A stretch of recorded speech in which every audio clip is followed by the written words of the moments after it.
amigos de Lights Magazine, ¿cómo están? Me da mucho gusto que estén viendo esta transmisión y que estén a través de estas plataformas digitales. Soy Elsa Carrillo, directora editorial de Lights Magazine, tu revista. Y para todos los que nos están escuchando a través de este podcast, les traemos un nuevo invitado y un nuevo especialista que se integra aquí a Lights Magazine.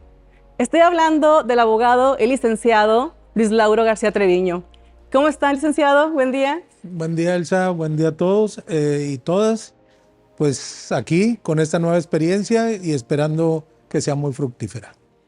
Así que sea para ambas partes y sobre todo para el público, porque hay un tema que no solamente se debe tratar en septiembre. Este tema debe ser tratado todo el año. Y estamos hablando del testamento. ¿Qué es el testamento? Pues el testamento es cuando una persona, es un acto personalísimo que se realiza ante un notario público y donde determina la disposición de sus bienes y derechos a favor de una o determinadas personas, que pueden ser familiares, pueden ser las personas que él elija, ¿verdad? Ok, y hablando aquí del país México, pero específicamente el estado de Tamaulipas, ¿se rigen diferentes leyes para hacer el testamento o es igual en todo México? Es prácticamente igual en todo México. Es una copia prácticamente del Código Civil Federal. Son por lo regular casi los mismos procedimientos. El Código de Procedimientos Civiles del Estado de Tamaulipas y en relación con los demás códigos, incluyendo el Código Civil de los demás estados de la República, son muy similares en cuanto a los testamentos y en cuanto al procedimiento en los juicios, ya sean sucesorios, testamentarios o intestamentarios. ¿Y desde qué edad se puede hacer un testamento? Desde los 16 años. Ok. Desde los 16 años se puede hacer siempre y cuando tenga sus capacidades completamente comprobadas. Depende del estado, ¿verdad? Sí, Okay. sí. Del estado, aquí en México. A ver, vamos a ir con una de las preguntas que nos hicieron llegar el público. Una decía, en palabras sencillas se las resumo. La persona se encuentra soltera, pero tiene un carro, está rentando casa y tiene un auto. Dice, ¿y si me llegó a morir, qué pasa con mi auto? ¿A quién se lo debo dejar? ¿O hay que hacer testamento por ese bien? Pues mira, por lo regular en un solo bien es muy difícil que hagan testamento y sobre todo tratándose de un bien mueble como el vehículo, ¿verdad? Por lo regular, si está sacado a crédito, pues por lo regular en el contrato de crédito viene algún beneficiario en caso de faltar del fallecimiento del dueño. Muchas veces te piden que promuevas un sucesorio para hacer esa adjudicación del bien a tu favor. Y también pues el seguro, los vehículos nuevos también cuentan con seguro para en caso de fallecimiento que quede pagado el crédito y así la compañía crediticia no tiene riesgos, ¿verdad?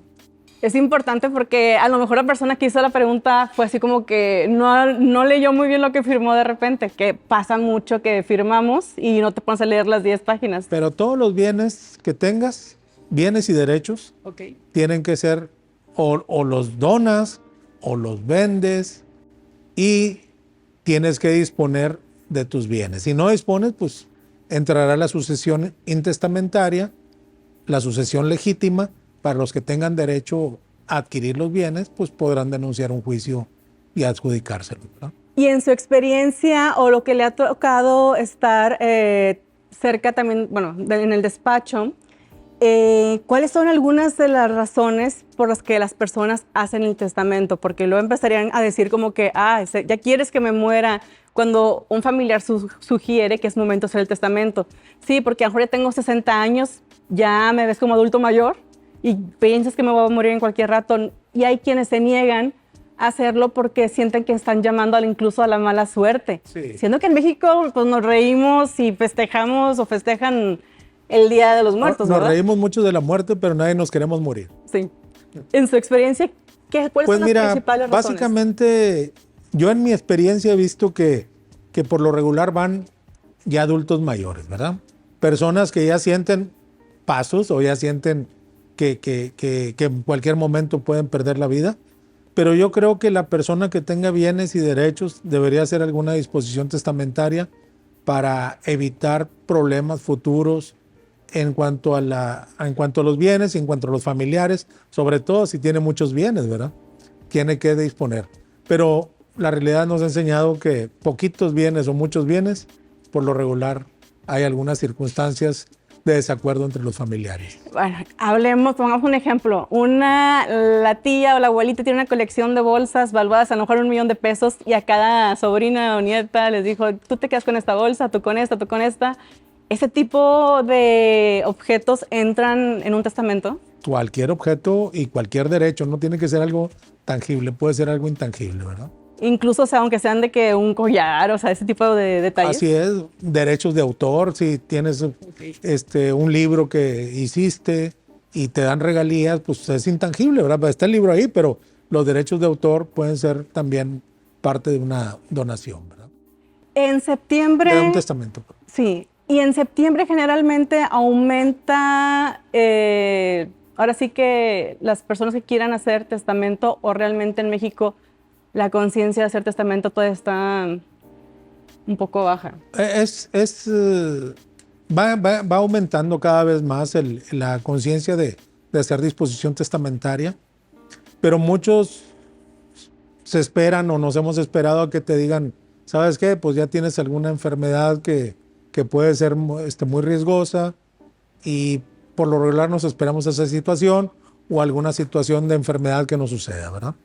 Pero sí, cada vez está haciendo más la conciencia de hacer testamento, sobre todo cuando tienes bienes que pueden ser motivos o que tú quieres decidir a quién se los quieres dar. Motivo de agradecimiento para darles o motivo de castigo también para no darle a alguien, ¿verdad? Bueno, ahorita mencionó algo acerca de castigo para dar o no dar, pero y cuando ahorita también que vemos en redes sociales de que dicen, no, a mis hijos no les voy a dejar heredar nada, me los voy a gastar en vida. ¿Se puede hacer un testamento o cómo se llamaría a una carta donde diga, no, me gasté todo, no piensen que, y esto va a donación a tal institución? Sí, mira, pues lo que disponga y que se gaste en vida, pues eso ya va a salir de la masa hereditaria, obviamente. Pero si él lo quiere, lo puede donar a la beneficencia pública, a los pobres. ¿Y los hijos o la línea cercana pudiera apelar? Sí, pueden alegar a lo mejor alguna situación psiquiátrica que le afectaba a la persona al momento de otorgar el testamento. Si hay menores, pues también no los puede desamparar, ¿verdad? Si hay cónyuge también que sobreviva, sería difícil que la dejara sin...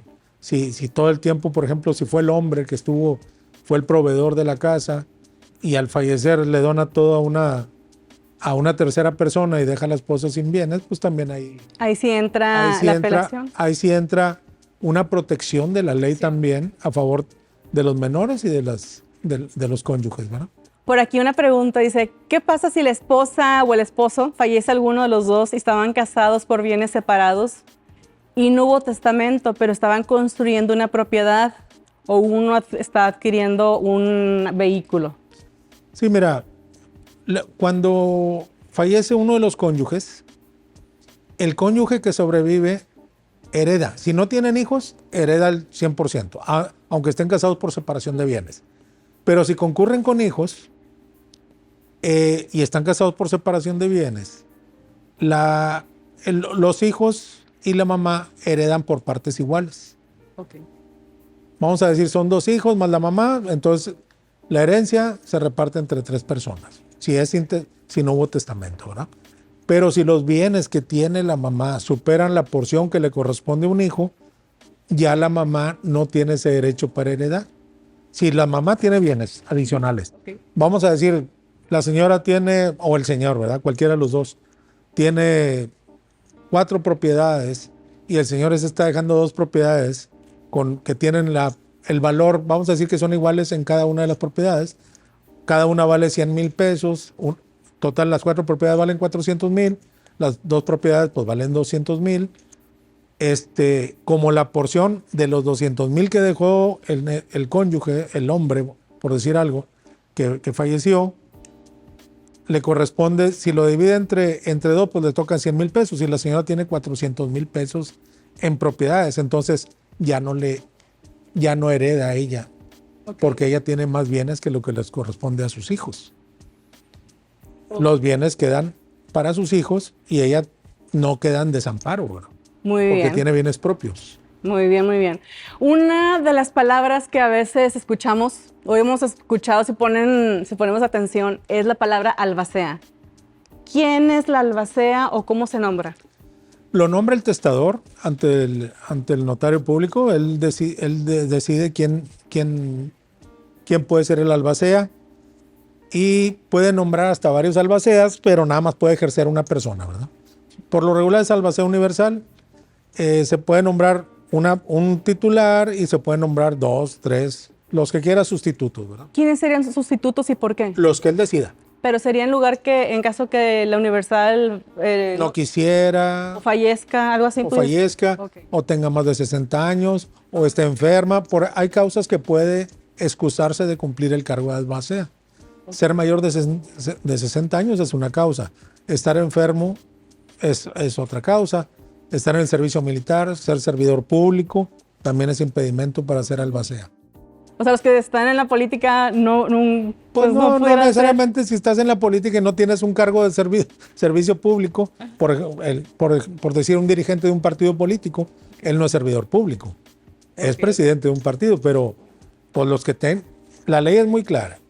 Dice servidor público, no distingue el cargo ni el nivel que pueda tener, ¿verdad? Y retomando lo de albacea, ¿cuáles son las funciones exactas que tiene que seguir? Porque también se escucha de que no me interesa ser albacea, o no, yo quiero ser la albacea, o cuando la persona muere intestada, ahí se elige al albacea entre la familia. Sí, se elige por mayoría de votos, ¿verdad? Entre la familia. Pero, por ejemplo, si nombraron a varios, pues el primero no acepta. Tiene que tener una causa justificada para no aceptar, si es heredero. Porque si renuncias al cargo de albacea sin dar una razón justificada, pierdes hasta el derecho a heredar. Okay. Entonces, tiene que tener una causa justificada de las que enumera la ley o alguna otra que pudiera darse por circunstancias especiales. Pero no quiere el primero, pues el segundo tomaría. En caso de que no, ya el segundo tampoco pueda, pues se toma de acuerdo entre la mayoría de los herederos. Pero el albacea debe de hacer cumplir la voluntad del... El albacea es el encargado de presentar el testamento, iniciar el juicio sucesorio testamentario, administrar los bienes, cuidar los bienes de la herencia, defender los bienes de la herencia, dentro del juicio mismo o en algún litigio por fuera que tuviera sobre los bienes de la herencia. O sea, puede decidir qué se puede hacer con, ahora sí, como dice usted, los bienes. Si alguien de los herederos no está de acuerdo con alguna decisión, no vale su opinión, porque la que vale es la del albacea. Pues vale la voluntad del testador. El testador ya dejó su voluntad plasmada en el testamento y él dijo, pues, los bienes quedan o para la cónyuge o para el cónyuge o para los hijos en partes iguales o para todos en partes iguales. Entonces, el albacea lo que hace es proponer la partición en los términos planteados por él, hacer el inventario de avalúo, hacer rendición de cuentas y plantear la repartición de los bienes en los términos planteados por el testador. Okay.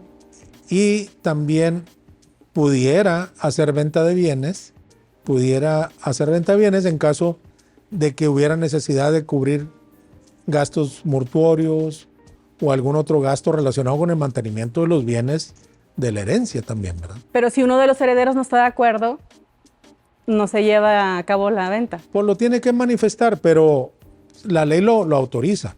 Okay. Y lo tendrá que justificar en su momento. Pero no tendría que entrar como que un juicio y ese rollo. Pudiera oponerse y pues se pueden presentar incidentes y se pueden presentar oposiciones, ¿verdad? Normalmente, ¿en cuánto tiempo en México, una vez que se que se presenta o fallece la persona, cuando una persona fallece, ¿cuáles son los pasos para leer el testamento, juicio o cómo se maneja? Pues en la práctica no hay tal lectura del testamento, ¿verdad? O sea, El testamento, pues, por lo regular lo tiene el testador en su casa y lo conoce la esposa, lo conocen los hijos. Entonces, al fallecer, pues ya saben quién es el albacea, pues nomás hay que iniciar el juicio. Ya saben lo que dice el testamento. Entonces, nada más ir con un abogado para iniciar el juicio sucesorio. ¿Cuánto tiempo se tardaría en las personas en poder acceder a los bienes? El albacea es entra en la administración inmediatamente, ¿verdad? Tiene que entrar, pero en el juicio sucesorio mencionando el inventario adicional, pues ya se puede empezar a administrar los bienes. Por eso el albacea tiene que aceptar el cargo y una vez que lo acepta, esa persona tiene la representación administrativa y legal de los bienes de la herencia. Muy bien. Algo que se me haya pasado por aquí que considere importante, porque es un tema que va para largo Sí, y me gustaría tenerlo nuevamente aquí en los estudios. Tiene hay mucha tela de dónde cortar aquí en este tema. Especialmente hace rato que planteabas que cuando muere uno de los dos cónyuges, pues hereda el cónyuge superviviente. Pero hay casos muy, muy atípicos, pero que suceden cuando los cónyuges están casados por separación de bienes y mueren el mismo día. O en un accidente que ha pasado. En un accidente, por ejemplo. En ese caso, si no tienen hijos y fallecen los dos, Sí. Si la hora del fallecimiento dice, por ejemplo, uno falleció a las 12 y otro a las 12:15. Bueno, el de las 12:15 hereda del que falleció a las 12. Entonces, a las 12:15 falleció el primero, el segundo adquiere y aunque esté fallecido, quienes reciben la herencia son los ascendientes del cónyuge que falleció al último o que falleció en segundo lugar. Por decir, poniéndote un ejemplo práctico, son dos esposos, los dos tienen a sus papás y a su mamá, okay. Los dos. Oh, okay. El que fallece a las 12, automáticamente el que fallece a las 12:15 entra como heredero del que falleció a las 12 y es el heredero del 100% de los bienes. Cuando tienen bienes, ¿verdad? Que heredar. Es el caso hipotético. Una vez que adquiere el 100% de los bienes, por ese simple hecho de que falleció 15 minutos después, porque puede ser un minuto, puede ser 30 segundos, depende de lo que pongan en el acta de defunción. Los que heredan el 100% serían los papás del que falleció en segundo lugar. Se regresa al núcleo familiar. Regresa al núcleo familiar, pero del que falleció en segundo lugar, del que falleció el último. Y el del primero que va a decir, oye, ¿qué onda? Si mi hijo trabajó mucho, ¿qué onda? No, pues, yo sé que mi hijo es el que se desvelaba o el que portaba más. Las reglas son que heredan igual. Si hubiera alguien que dependiera de él, menor de edad, pero tendría que justificarse, ¿verdad? O mayor de edad que dijera, pues es que el primero que falleció le daba manutención a su mamá y a su papá, ¿verdad? Ajá. Dependía de ellos. Entonces, en ese caso sí se puede reclamar derechos de manutención para los adultos mayores que dependían de él. Excelente. Esa sí no... Pero está el caso que mueren a la misma hora. Bueno, si muere al día siguiente, ¿varía mucho? No, cuando mueren a la misma hora. Sí, pero si es el día siguiente, una semana. Medio segundo después, ya hereda el 100% el que murió en segundo lugar. Sí, por eso ya... Pero si mueren al mismo tiempo, ajá, heredan los papás de los dos al 50%. Y a veces es conveniente que pongan mejor ahí...